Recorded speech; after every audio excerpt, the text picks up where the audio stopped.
Welcome to Cedar Lane Unitarian Universalist Church. Cedar Lane is a liberal religious community where we gather to explore the eternal, nurture community, and build a more just world. We are a community where love works. Whoever you are, whomever you love, wherever you are on your spiritual journey and whatever your life circumstance, you are welcome here. I welcome those, especially who are joining our service virtually, whether you're joining us live right now or catching up with the service later. We're so glad that you could join us for worship. If you are new to Cedar Lane, we have a small gift for you. So if you're new here, would you please raise your hand so we can get that gift to you? Please keep it raised so they can bring it on over. Stu? Thank you for choosing to join us today. If you're curious to learn more about Cedar Lane and about membership, please join us for our membership orientation today after the service, about 12:15 in the library. All are invited to linger after the service to enjoy coffee and conversation. If you choose to use a yellow mug, our members and friends will be sure to greet you. And we have a few announcements to share with you before we get started. First, you all have in your orders of celebrations, at least you should have, one of these sheets. Go ahead and pull that out and hold it up. This is a registration form for our Soul Matters groups. This is one of our significant small groups programs here at the church. These are monthly discussion groups that meet to go deeper with our monthly worship themes. The times for all the groups are on here. They're actually probably going to be all starting in October rather than September. Fill it out today, or if you need to take it home and check your calendar, you can bring it back next week, or you can log on to the link at the bottom and register online. I hope that you'll all be able to consider joining one of our groups this year. And Reverend Abi has a couple more announcements to share with us. A couple? Good morning. I do want to reiterate the Soul Matters, which is a wonderful way to come together as a spiritual community, get to know one another, get to know new people, and also dig a little deeper on some of the themes that we explore in the context of worship. So please consider joining one of our Soul Matters groups this year. But I do want to draw your attention to the printed announcement page in your order of celebration. And if you turn to the back page, there are a slew of wonderful events that are happening this week, leading up to next weekend. So I just want to quickly review them. The first one is a congregational workshop that will be happening this afternoon at 3 p.m. in the sanctuary, which is an opportunity for us to come together to engage one another about what it means to be in right relationship as a religious community, and what does it mean to be in right relationship with the world. And our colleague Megan Foley will be facilitating this conversation that I hope many of you will attend, because this will then lead to a congregational covenant of right relations. Then following that, on Tuesday, there is an amazing documentary that's going to be airing on PBS, Defying the Nazis, The Sharps War. It is about the lives of a Unitarian couple, Martha and the Reverend Wade Still Sharp, who courageously helped Jewish families flee Nazi Europe and were engaged in this work through the Unitarian Service Committee. And Ken Burns has made a powerful documentary that's going to be shown on PBS on Tuesday at 7 p.m. Please mark your calendar. 9 p.m. Why do I keep saying 7? I guess I want it to happen sooner or something. And next Saturday, we have a transformative leadership workshop joined by the Reverend Gene Pupke and members of the UU Richmond congregation, who have graciously agreed to come be with us for 3 hours on Saturday to help us kind of figure out how we move the Vision 2020 process forward in trying to create a vital religious community at Cedar Lane. So if you're interested to know more, please join us Saturday. And on Sunday, at 4 o'clock, right here in the sanctuary, we will be joining communities around the nation for a concert across America against gun violence and for peace. This concert will feature our members of our choir, our Cedar Lane musicians, and also interfaith leaders from Montgomery County who will be joining us to offer prayers and brief reflections as we come together to really take a stand against gun violence and to ask for stricter gun controls and also to pray for peace. So I hope you will join us as well as bring your friends and your family to this amazing concert that will be happening here at Cedar Lane. And now I would like to welcome Sergine Yongo, who is here with us as a member of Action in Montgomery, AIM, which is the Share the Plate recipient for today's service. AIM is an organization, an interfaith organization that's been doing tremendous work in Montgomery County for almost 2 decades, and Cedar Lane has been a founding member of AIM, and they have been involved in various areas, including affordable housing and after-school care for children, among other things. And Sergio will share with us her own story and how AIM has impacted her and her family. Welcome, Sergio.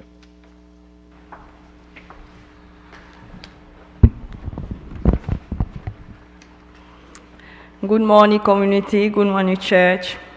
I'm very happy to be here, and I'm very happy for everything that the community did for us since a long time, because this is not my first time to come here, but the first time in the service, but I think it's about 3 or 4 times here. We have a meeting sometime in the evening in the library. So I thank you for everything. My name is Sergine Yango. I am a parent of 3 children in 5th, 3rd, and 1st grade at Burmese Elementary School. Because of the AIM, Cedar Lane and parents did together Child First, a free after-school academic and enrichment program for 240 low-income students will be at our school in Southlight Elementary starting this winter. When I was 17 years old, I finished my high school diploma, and my family sent me from Cameroon to Italy to study to be pharmacist. Cameroon is in Africa, Central Africa. My parents sacrificed so much for me to study and to have a better life. I want the same for my children. Being a parent leader in AIMS has been a new experience for me in many ways. Before working with AIM, it seemed like in America, if you don't have money, you can do anything, and that there is no one who takes care of the poor. This was very different from my experience in Europe. But with AIM, I have gone door knocking in my apartment building, and many people from Cedar Lane came with us. So many people from AIM congregation and Cedar Lane stood with us, even if they didn't have children who will be part of Child First, to tell the county council how important Child First is. Thank you for supporting AIM and Child First. I was very happy when the council put the money in AIMS. Thank you for what the Lord did for all of us who have time to make this happen. Right now, it costs money to do things after school, but now so many children in our school will be able to do STEM, sport, cooking, art, and theater, rather than even TV and video game as their babysitters. This will help them get on the path to college and away from gangs, smoking, and bad things. They can take their energy and focus it on good things. M also trained me to be a leader, gave me responsibility to bring parents together, talk to them, to get them to come and to organize meetings with parents. It's good to be a leader because sometimes you discover a part of yourself that you don't know. This is the power of M, for people of all backgrounds to stand together. Please be generous today when the plate comes to you to help M build an education and security for the children. Thank you.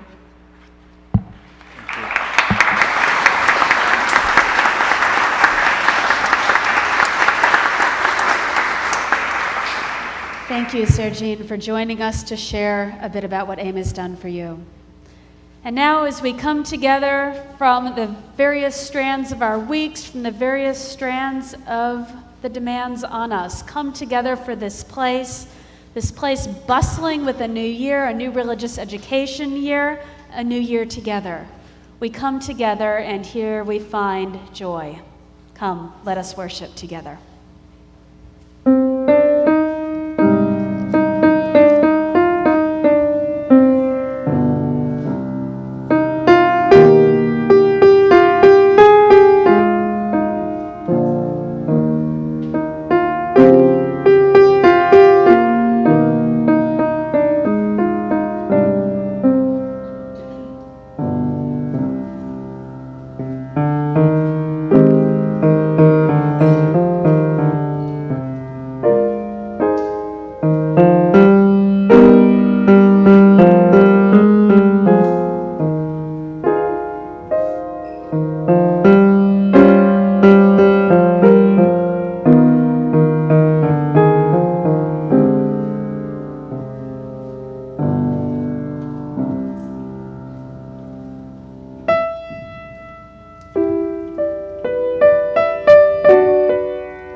In this holy place, we are not alone. We seek a listening ear, a warm heart, open arms. In this sacred place, we join together against the waves of negativity and oppression in our world. We are a community of individual, unique beings living our own lives, yet deeply connected in joyous celebration of the Spirit and one another. Our differences do not divide us. Rather, they are a source of interest and discovery. We need not think alike to love alike. We gather as open-hearted people, and here our hearts are filled. We hear the wisdom and counsel of one another. We have much to learn from one another, so many different colors of truth and ways and methods. In this holy place, may we find what our spirits yearn for and what our spirits need. May we be grounded in love and sharing. In this sacred place, may we find acceptance and consideration. May our actions and words echo what we learn here.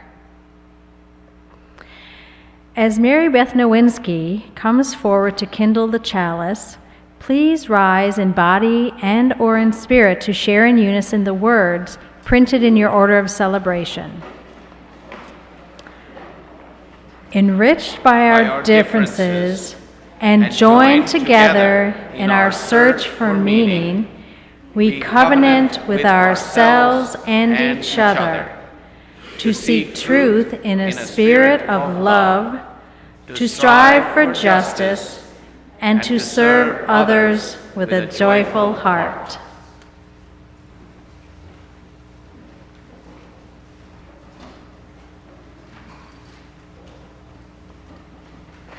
Please remain as you are for our hymn, Building Bridges.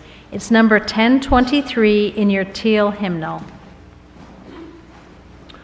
Hi everyone, we'd like to sing this about 5 times total. First time as the entire congregation, and then from that point on, group 1, group 2, the choirs in the aisles to fortify this sound. Here we go.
This past May, we shared about the blessings that we each find here at Cedar Lane, the blessings about this community. Peace, family, friends, faith. Fun, community, great religious education, acceptance, understanding. Meaning, encouragement, a caring community, compassion, a spiritual home. Music, love, time with my family, hugs, laughter, courageous companions, open welcome. Intellectual challenge, care for the spirit, renewed faith, space for my children to grow. Inclusion, courage to just be, freedom to speak one's mind, purpose, sacred connections, justice-seeking lives. Friendship, Hope, purpose, home. belonging. These are the blessings we find here, and these are the blessings we seek to make together.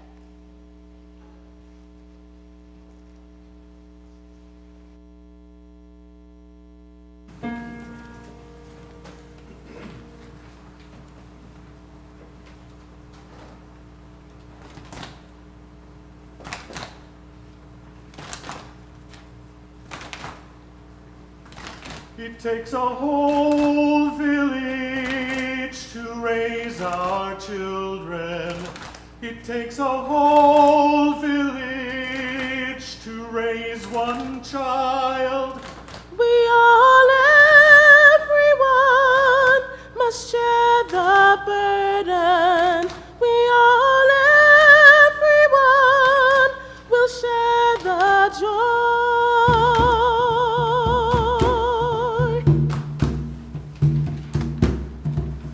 It takes a whole village to raise our children.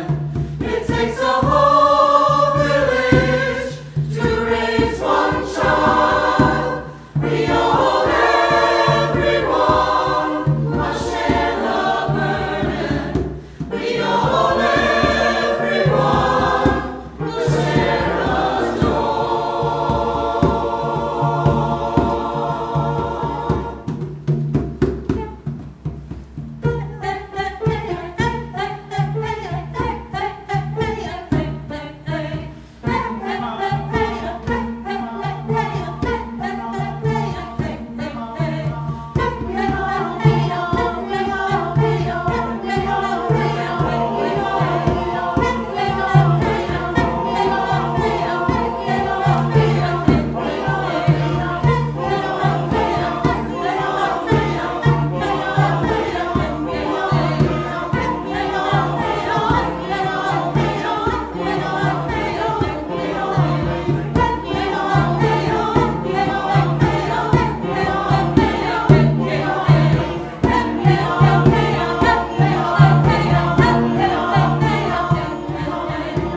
It takes a whole village to raise our children. It takes a whole village to raise one child. We all, everyone, will share the burden. We all, everyone, will share the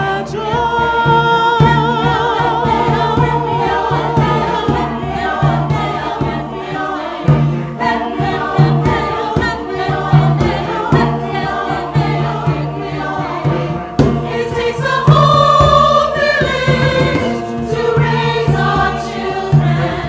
It takes a whole village to raise one child. We all, everyone, must share the burden. We all, everyone, will share the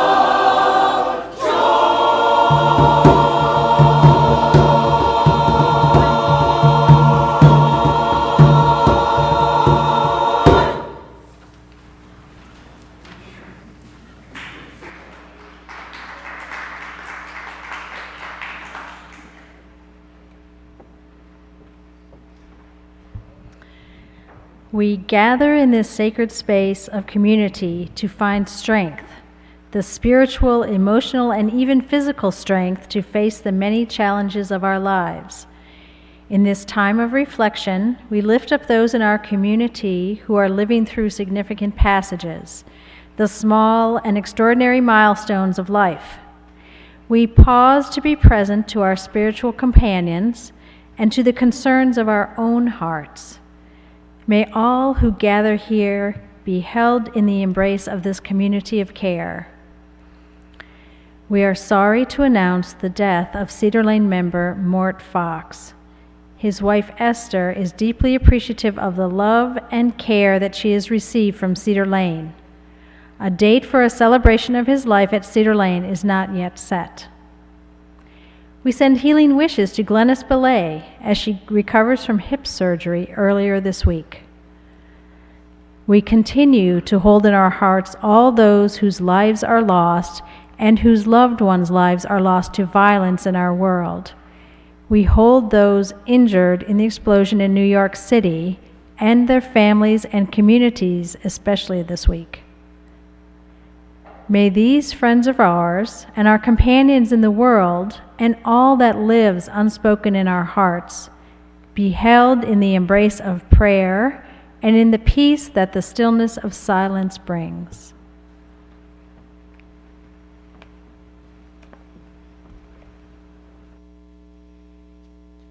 Let us center ourselves for a time of reflection, prayer, and meditation.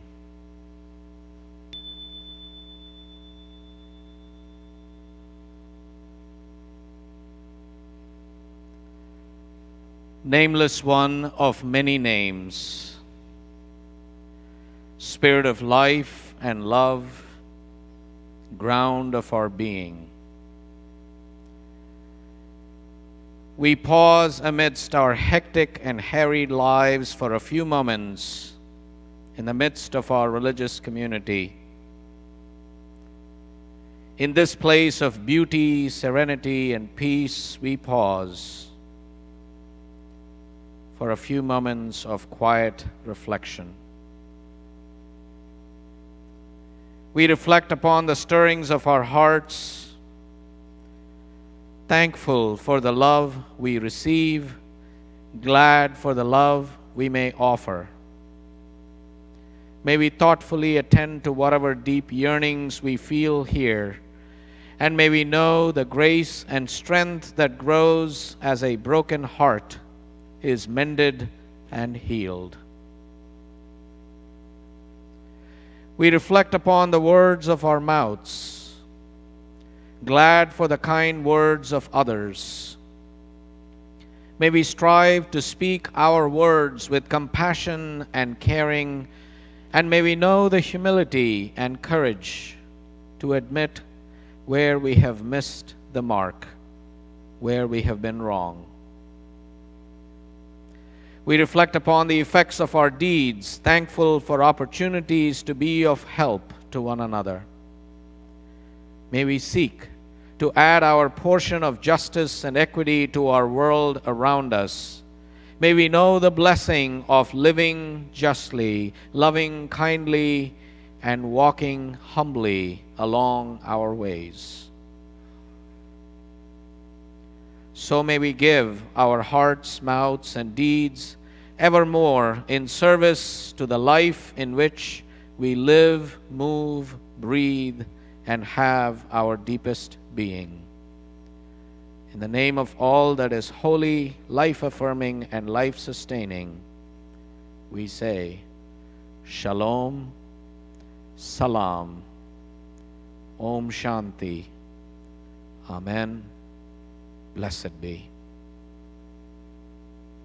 As we enter the silence together, those remembering the loss of a loved one or marking the anniversary of the loss of a loved one are invited to rise in body and or in spirit and to remain as you are until the hymn.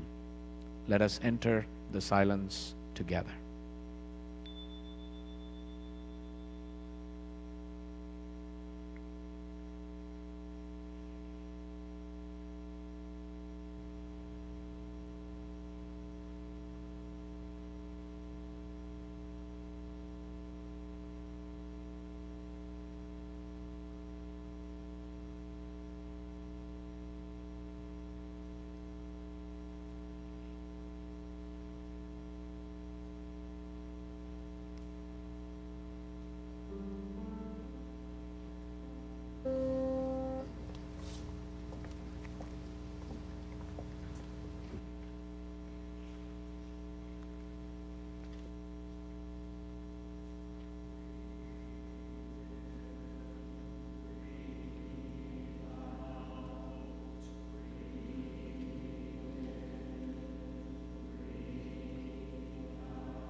Act 1.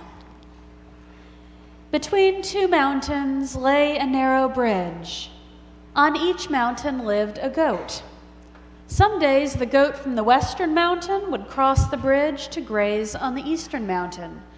Some days the goat from the eastern mountain would cross the bridge to graze on the western mountain. But one day, both goats began to cross the bridge at the same time. They met in the middle. Neither wanted to give way. Move off! I'm crossing this bridge. Move yourself. I'm crossing here. As neither would retreat and neither could move forward, they stood in anger for some time. Then at last they locked horns and began to push. I don't know. I think I'm going to push you. They were so evenly matched in strength that they succeeded only in pushing each other off the bridge. As they climbed from the river and stomped off to their homes, they muttered, See what his stubbornness caused? Act 2. Between two mountains lay a narrow bridge. On each mountain lived a goat. Some days the goat from the western mountain would cross the bridge to graze on the eastern mountain.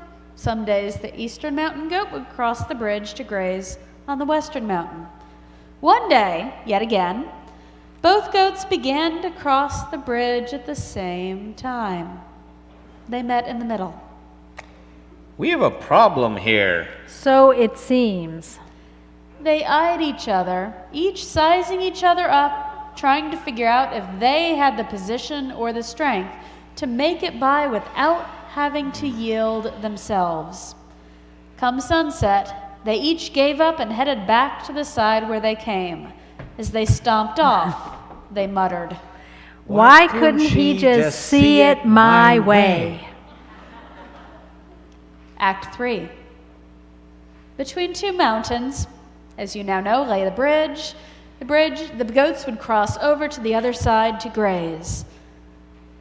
One day, yet again, both goats began to cross the bridge at the same time. They met in the middle of the bridge. We have a problem here. So it seems. I do not want to back up. Neither do I. This bridge is narrow, but perhaps If we are both really careful, we could pass without falling. we can try. And cautiously, they squeezed past, each being careful not to overbalance the other. Thus the goats passed peacefully and went on their way. And as they did, each could be heard to mutter, What a cooperative gal she is. We are one.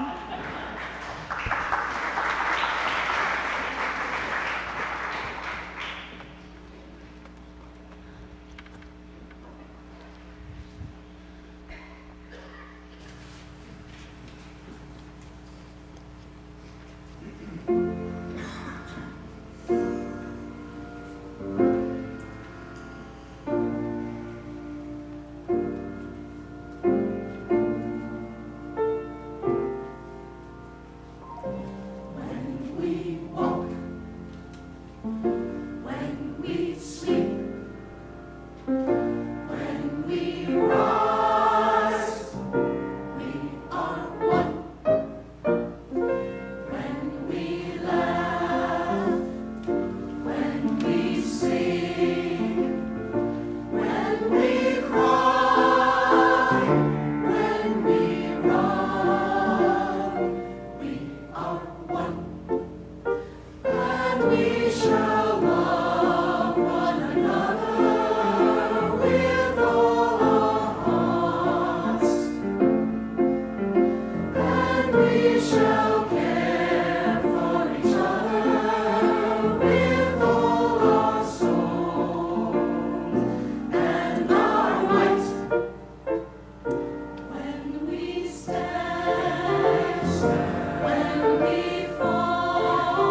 Wow, that was fantastic.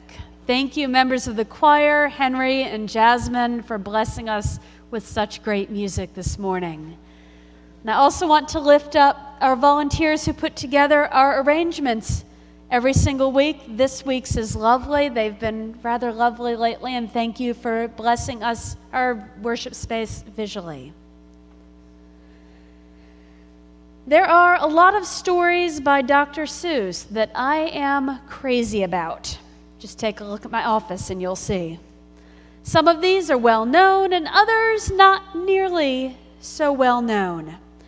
There's one that I always think of as obscure, but every time I mention even a snippet of it in any group, to my surprise, there's always one, if not two or three folks who immediately chime in with the name of the story and all sorts of details about it.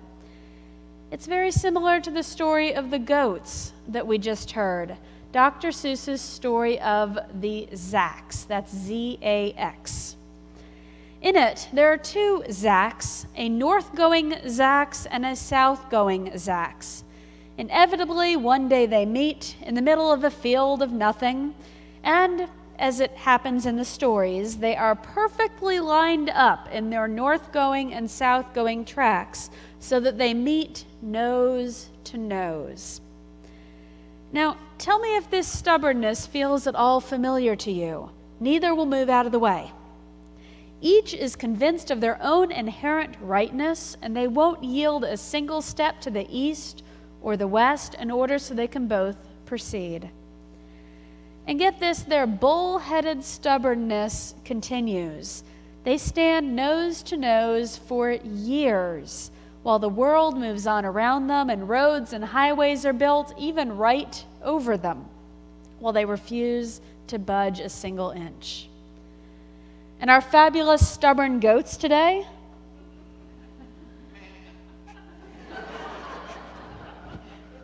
they sound familiar too? First, getting frustrated, knocking each other off the bridge, then not just being willing to see things from the other's point of view or realize the needs of someone else. Then finally, perhaps a bit reluctantly, trying to figure out a solution to accommodate each other. I can almost hear what might have been going through each of their heads. If they'd just back up off the bridge, then I could get by and we wouldn't have to be stuck. Why did they have to use my bridge anyways? Why can't they go find another? I'm going to have to give up and let them go by. My friends, we are those Zacs and we are those goats. And we do end up stuck with each other on narrow, impassable bridges.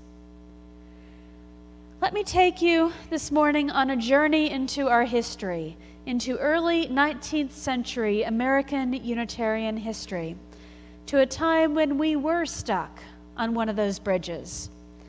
It was a time of fierce debates, often within the same Congregationalist churches, and eventually led to the splits of many congregations and ultimately the formation of two entirely separate denominations, the Unitarians and the Congregationalists. Now, some would categorize the debate as a theological one on the nature of God. On one side were those who insisted in the doctrine of the Trinity, of God, one God who was three persons. On the other were those who claimed the Trinity had no basis in Scripture and was a corruption of Christianity. And you thought our debates got juicy. But there are some who say the debate about the nature of God was only a superficial debate, and the issues ran deeper than that. You see, the Orthodox still upheld the notion of original sin, that humans were born inherently sinful, morally corrupt, and wicked. But on the other hand, the non-Trinitarians had a more hopeful vision, that while humans were born capable of sin, and that many did give in, that it was possible to struggle against this nature and live a more righteous life.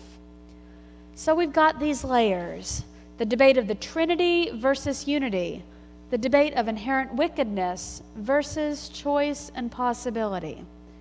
And yet, there is another layer, one quite relevant to us today. There's this lovely quandary of a question in the biblical book of Amos. Can two walk together except they be agreed? Can two walk together except they be agreed? Can we journey together even with differences? What differences are possible for the journey to still happen and which are just too much? In 19th century America, this was the question they faced as they stood on their metaphorical bridge, wondering who would give way first. The Orthodox insisted it was impossible to remain in fellowship with those who had strayed so far from doctrine. The anti-Trinitarians were more hopeful. They said it might be possible to remain in fellowship while having some differing beliefs. But alas, at that time, it wasn't to be. Churches split and lawsuits multiplied to determine who got to keep the property. There were fights over chairships in theological schools. Folks went their separate ways. The question, though, remains for us today. Can we journey together even with differences? And how much difference is possible for us to still be on this journey with each other? Our denomination, our faith tradition, holds inclusion and freedom of belief as central tenets. Therein, if you're a geek like me and like to read this sort of thing, you'll find them in the lead section of our association bylaws. Right after the definitional stuff like the name and principles and purpose, and well before a single one of the details like how members are defined and board makeup and all that fun stuff. Right there in the lead section, inclusion and welcoming folks from various walks of life, and a commitment to never exclude someone on the basis of their beliefs. It is central to us. One of the reasons it's in there is that we know that difference enriches a group. Different opinions and different perspectives enrich our dialogues. They make for better and more inclusive decisions. Differences make us stronger. But they certainly do not make it easier, nor are they automatic. There's a story about when when a diversity of voices made the difference in finding a solution to a seemingly impossible problem. Some of you may have even heard this story before. It happened at an electric utility company in a northern area where the heavy snow was taking down lines. And then when the utility workers sent to fix these down lines went out, they were getting attacked by hungry bears. A consultant was called in and a great meeting was gathered with folks from every aspect of the company. This was so important to them. An entire morning, though, of hard work failed to find a solution. So, folks were sent back into their small groups in the afternoon with instructions to play with ideas and new insights. Needless to say, frustrations were running high and folks were getting a little testy. Let's take a look into one of the small groups. A member who had seen the strength of the bears in shaking a pole to get to the line worker asked why they couldn't just get the bears to do the work of getting the snow off the poles. But without a line worker on the pole, suggested another, how would they attract the bear in the first place? Well, how about putting honey tops on top of the poles, said another. Then the bears would attack the person putting out the honey pot. An executive in the group suggested perhaps they could recommission the company helicopter to put down the honey pots on the poles. But next is the moment when it happened. Next is the moment when it turned. One of the office managers said, "That's it. I used to be a nurse in an evacuation hospital in Vietnam, and I'll never forget the noise and commotion of the helicopters flying wounded soldiers in, how they pounded and shook the air and everything else. We don't need honey. We don't need bears. We just need to fly helicopters over the power lines to blow off the snow before it breaks them. There are several lessons in this story. First, you heard what the diversity in the group did. Even through the frustration, we got different perspectives. The line worker, or at least someone who worked directly with them, then we heard from an administrator, and then an office manager who was a Vietnam vet. It took the interplay of all of their ideas to come to a possible solution, which was, in fact, the one the company went with. Then you had the overall membership, everybody who was there that day, the types of participants in the overall group. Now, this particular story is not quite the voluntary group like a church, because it was many departments of a company. So we might have to do a little more work to come to the diversity that was easier for them to achieve. And then there was the structure of that day, the day they all came together. Perhaps they were required by their supervisors to attend. Perhaps it was done on a voluntary basis until they had enough folks from each department. Or perhaps many wanted to attend because of the attacks, the bears were serious and they cared about the well-being of their line workers. Then there's the structure, the ground rules, and the agreements for how they would interact during the conversations. Somehow, all these folks showed up that day and they stayed.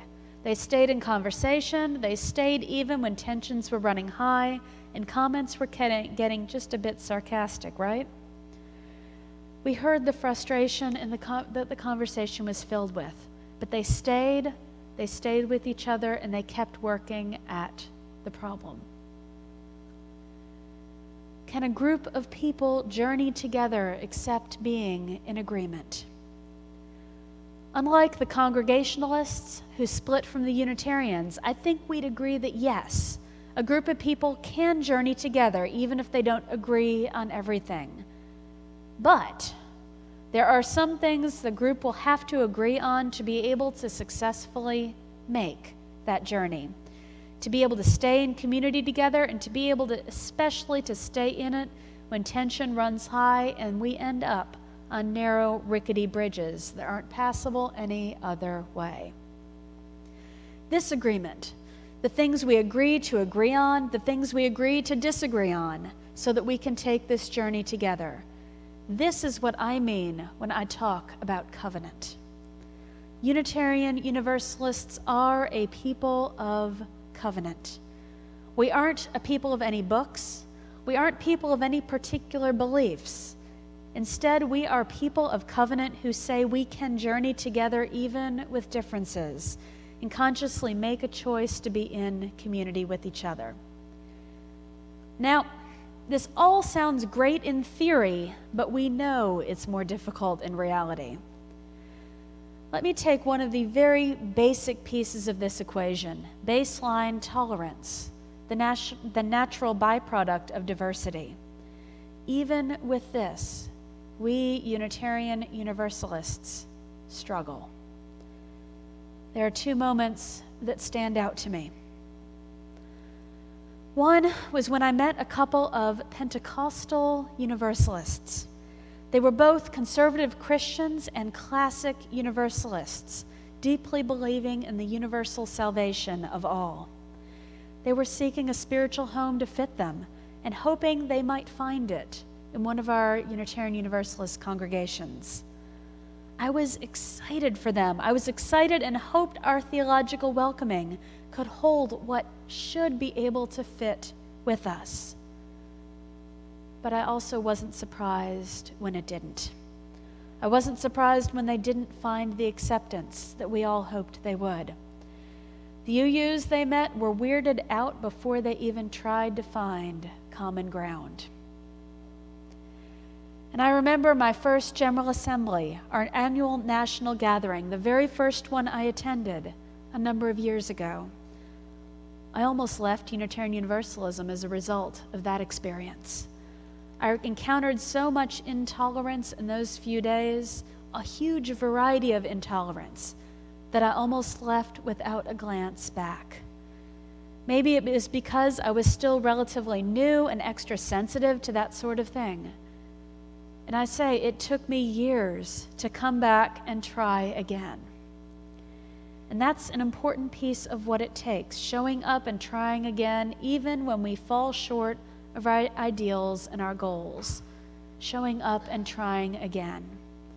And there is another piece present, both in our congregations and especially in this election season in our world. Finding the tolerance to build the bridges between those who politically are different from us, both the political conservatives that are present in our congregations and then outside, trying to bridge our differences.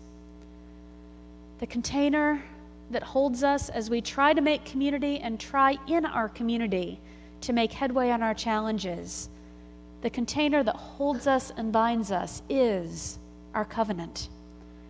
It's the boundaries we've agreed on, the things we've agreed to agree about, the things we've agreed to disagree about. It's the identity we've come to collectively accept. Creating a covenant of right relations is one of our Board of Trustees' goals for this church year. And that's what we'll be working on in the workshop this afternoon, 3 o'clock, right here. I hope you can all attend and take part in this important work of creating and solidifying Cedar Lane's covenant. The Cedar Lane community is what we make of it, and we have many, many blessings here. Back in a worship service this past May, we talked about the blessings here and the blessings we found here. If you were here, perhaps you remember we wrote those blessings on strips of fabric and then put them on a tree right in the middle of our sanctuary. I've read every single one of those strips, those blessings we find and the ones we hope to find. The word cloud on the front of your order of celebration today includes many of them. They are beautiful, and it takes work to make a place where these even have a chance of coming true. As we know, a relationship of even just 2 people takes work. And the more people you add, the more struggles and challenges come into the room. But then again, the more hopes and dreams do too. We are a community of blessings, and we are a community of folks who I hope are willing to do the work it takes to make them come true. Let us find what it takes to make our journey together. May it be so. As our ushers come forward to receive our offering this morning, the offering is an invitation to demonstrate a commitment to the mission and ministry of our congregation and our common values and commitments. Our offering reminds us that the congregation belongs to us, not just to one of us, but to the whole. The offering to sustain the work and ministry of Cedar Lane Unitarian Universalist Church and for the work of Action in Montgomery will now be given and gratefully received. Thank you for your generosity.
for the gifts we have given and for the gifts that we are. We offer gratitude for the contributions to the work of this ministry, and we bow to the spirit of generosity and faith that make courage and compassion the cornerstones of Cedar Lane Unitarian Universalist Church.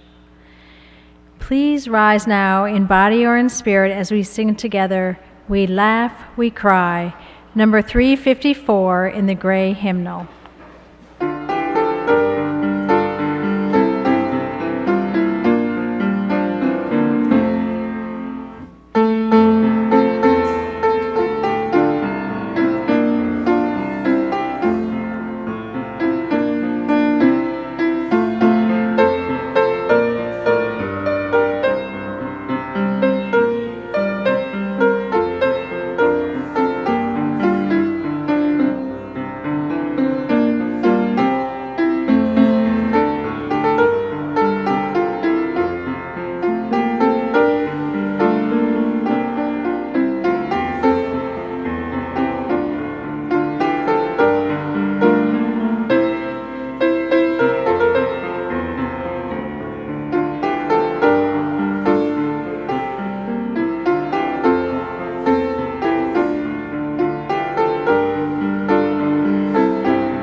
Seek together and we find that sharing can be an answer, that growing can be an answer, that peace in our living can be an answer, and that to question truly is an answer.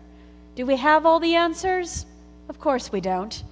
But we are in this journey together with all of our differences and different ideas, meeting on bridges and finding ways to make it work. May our journeys be ever blessed. And remember, you are never all alone. Blessed be.